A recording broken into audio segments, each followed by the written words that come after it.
Corporate social responsibility અંતર્ગત HDFC bank દ્વારા police headquarter જામનગરમાં 25,000 વૃક્ષારોનું વાવેતર કરવામાં આવેલું છે. 25,000 વૃક્ષોનો 3 વર્ષમાં અહીંયા સરસ મિયાવાકી ફોરેસ્ટનું નિર્માણ થશે અને જામનગર પોલીસ માટે તેમજ જામનગરની પબ્લિક માટે ખૂબ સરસ મોટી સંખ્યામાં વૃક્ષો અહીંયા 3 વર્ષ પછી વાવેતરમાં જોવા મળશે. એના માટે પોલીસનો એક બહુ મોટો આ પ્રોજેક્ટ છે. ગયા વર્ષે પણ લગભગ અમે 3 લાખ વૃક્ષો આખી રેન્જમાં વાવેતર કરવામાં આવેલું હતું. આ વર્ષે પણ અમારો 3 લાખનો હેતુ છે. આપણે મારફતે પણ પબ્લિકને પણ અપીલ કરું છું કે કોઈ પણ વ્યક્તિ પોતાના ઘરે, શેરીમાં, પોતાના ખેતરમાં એ દરેક વ્યક્તિ વૃક્ષારોપણ કરવું જોઈએ અને વૃક્ષોનું જતન કરવું જોઈએ, જેથી આપણે બધા અર્થની જે પ્રોબ્લેમો છે એને દૂર કરી શકીએ અને ખૂબ સરસ ગો ગ્રીન કન્સેપ્ટની અંતર્ગત આખા દેશનું નિર્માણ કરી શકીએ. બીજા કોઈ આ માટેનો પ્રોજેક્ટ આગામી દિવસોમાં 10 નવા પ્રોજેક્ટને સૌથી મોટું કોઈ પાર્ક માટેનું આયોજન ભવિષ્યમાં બીજા બેન્કો પણ ફિલ્ડમાં આવશે તો અમે લોકોને રિક્વેસ્ટ કરશું કોઈ પણ અમે લોકોને જમીન આપીશું અને પોલીસ હેડક્વાર્ટરની જે જગ્યાઓ છે એ જગ્યાઓના અંતર્ગત એ વૃક્ષારોપણ કરી શકે છે. આજે HDFC શરૂઆત કરી છે. બીજા બેન્કોને પણ નિમંત્રણ છે કે કોઈ પણ પોતાની જે CSRની એક્ટિવિટીની અંતર્ગત જે ફંડ હોય એનો ઉપયોગ કરી અને એક ધરતી ઉપર એક સરસ ઇકોસિસ્ટમનું નિર્માણ કરી શકે તે દિશામાં આદરીશું.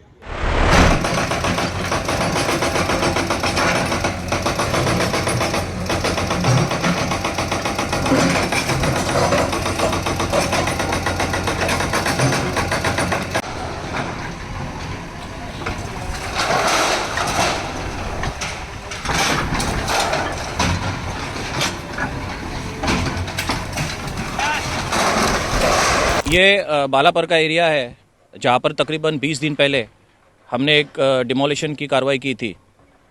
उसके बाद यहाँ पर कुछ स्ट्रक्चर सरकारी गौचर की ज़मीन है उसके अंदर रह गए थे और वहाँ पर ऑनरेबल हाई कोर्ट का स्टे आ गया था. आज 4 फरवरी को ये हाई कोर्ट का जो स्टे ऑर्डर था ये विड्रॉ हुआ हाई कोर्ट की तरफ से और हमने उसके बाद यहाँ पर कार्रवाई करके जितने भी सरकारी ज़मीन के ऊपर इलीगल स्ट्रक्चर्स थे उनको हम डिस्ट्रॉय करने की कोशिश कर रहे हैं. आज तकरीबन आधे स्ट्रक्चर जो है डिमोलिश हो जाएंगे और कल सुबह हम वापस से कार्रवाई करेंगे और कल दोपहर तक हमारे कैलकुलेशन के मुताबिक ये सारे इलीगल स्ट्रक्चर जो है इसको हम डिमोलिश करेंगे. सर कितना स्क्वायर फीट और कितनी कीमत होगी? ये तकरीबन 6,500 स्क्वायर फीट की ज़मीन जो है सरकारी ज़मीन और इसकी मार्केट वैल्यू तकरीबन 1.75 करोड़ है.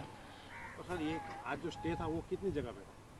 आज का जो स्टे था वो 2 जगह पे था. उसमें से एक जगह जो हम वहाँ पर यहाँ खड़े यहाँ का है और दूसरी एक जगह है जहाँ पर हमने ऑलरेडी डिमोलिशन करके जो इलीगल स्ट्रक्चर था उसको हमने डिस्ट्रॉय कर दिया है.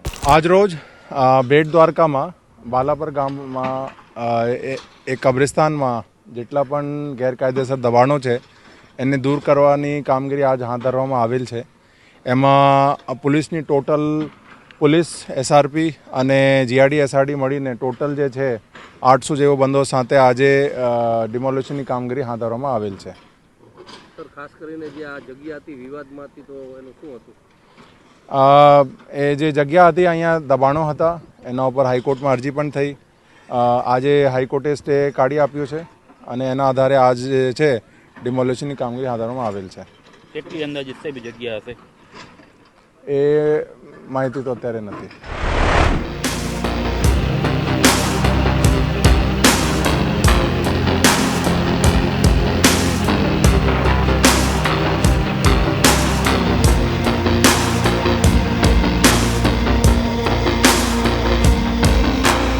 સચોટ સમાચારો સૌથી ઝડપી મેળવવા માટે અમારી ચેનલને સબસ્ક્રાઇબ કરો.